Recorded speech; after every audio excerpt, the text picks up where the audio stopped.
o sumasakay ay sinauli po ng bansang Hapon. Hindi sa Pilipinas, hindi sa Amerika, hindi sa Vietnam, hindi sa Malaysia, hindi sa Brunei, kundi sa People's Republic of China.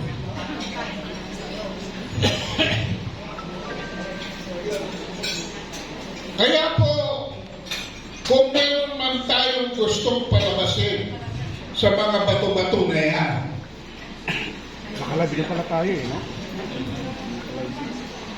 sapagkat ang China ang may posisyon ng mga isla na yan. Kung ayaw natin tanggapin na sila ay may titulo dyan,